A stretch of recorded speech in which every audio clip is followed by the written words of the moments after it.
je vais vous parler des 8 étapes du développement spirituel. Et ces 8 étapes-là sont vraiment, vraiment hyper intéressantes. Moi, voilà, je trouve que c'est… Et j'espère que ça va vous parler. Alors, l'étape numéro 1, elle est toute simple. Elle commence quand, justement, vous questionnez sur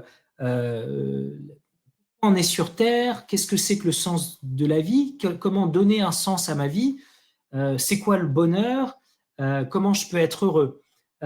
Et vous allez voir que toutes ces figures spirituelles, elles interrogent toujours l'homme, elles reviennent toujours à ces questions quelque part qui nous obsèdent et qu'on commence à se poser dès qu'on est dans l'enfance. Les premières questions de l'enfance, c'est le pourquoi. Et c'est normal, et j'ai envie de dire, il faut continuer de s'interroger. Malheureusement, parfois, on grandit, on tombe dans l'apathie, on se dit, de toute façon, tout ça, ça n'a pas de sens. Et quelque part, moi, si je travaille à ce quiz et à d'autres outils, c'est vraiment pour dire, c'est normal de se poser des questions sur le sens de la vie, de trouver un sens à sa vie. Donc, l'étape 1 du développement spirituel, c'est vraiment celle qui nous invite à rentrer dans une démarche de développement personnel. On cherche à se réaliser, à donner du sens à ce que l'on fait. En soi, c'est déjà un très bon premier pas. On ne se laisse pas saisir, comme je vous disais, par l'apathie de la vie, par le voilà, on est là, on ne sait pas quoi faire de nous. Enfin non, on est dans le désir de quelque chose de meilleur. Et vous savez, c'est très important parce qu'on sort quelque part de la posture un peu de la victime, de celle qui peut rien faire de la vie en fait.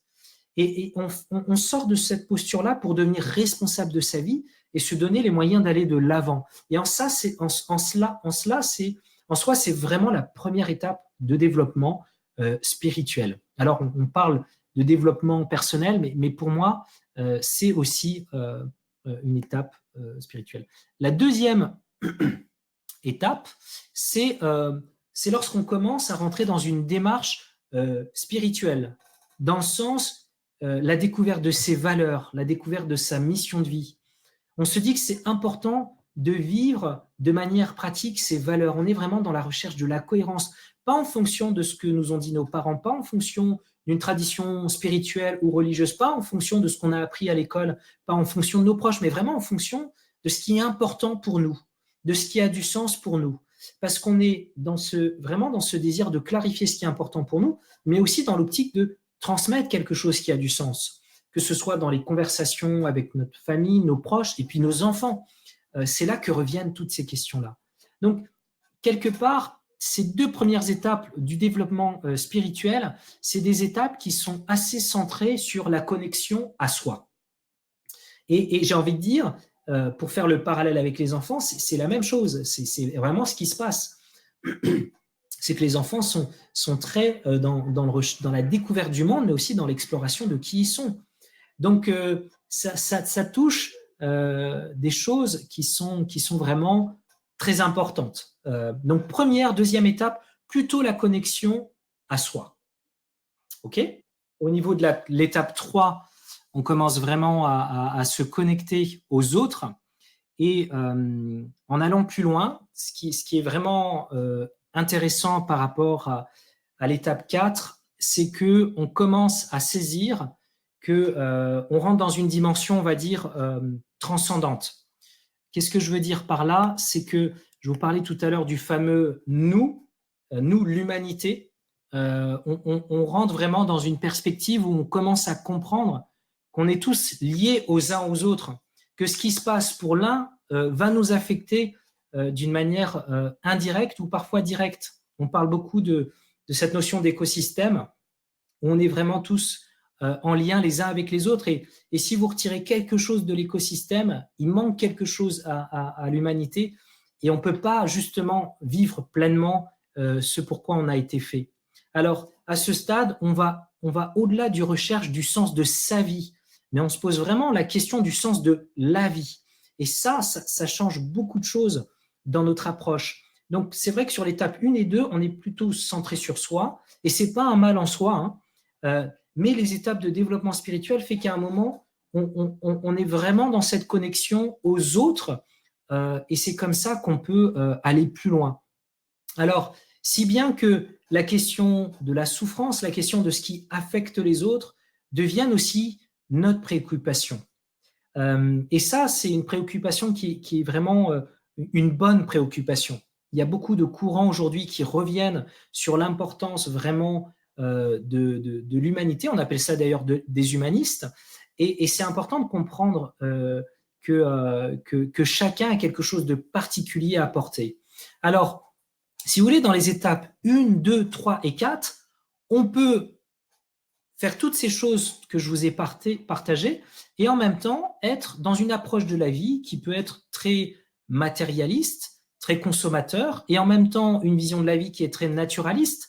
Et ce que je veux dire par là, c'est qu'une vision de la vie très naturaliste, vous allez voir, hein, ça va vous parler, c'est la loi de la jungle, c'est la loi du plus fort, c'est la loi de la sélection naturelle. Donc c'est une vision très mécanique de la vie.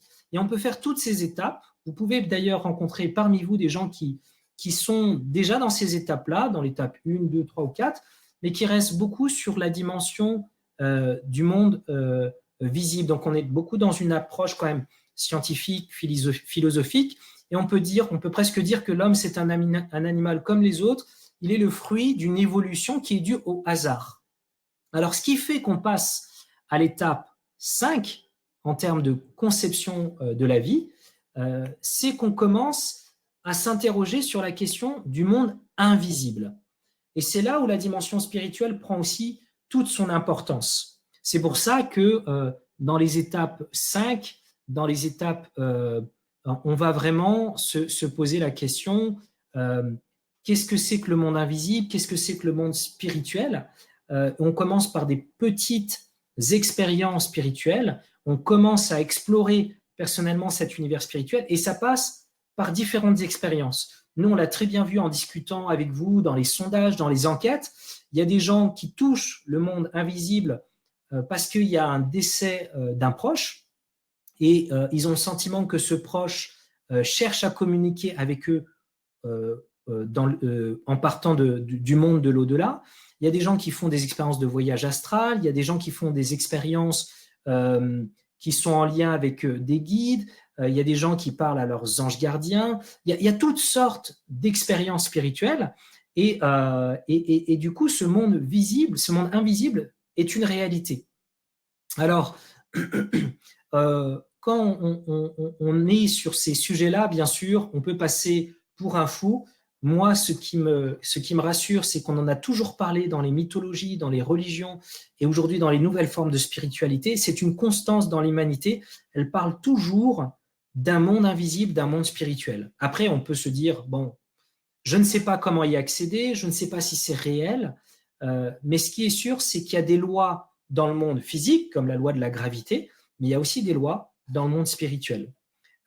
Et toutes ces lois sont gérées par un principe, par une force, par un divin, par des dieux, appelez-les comme vous le voulez, selon ce qui avec l'appellation avec laquelle vous vous sentez plus à l'aise, mais il y a une réalité.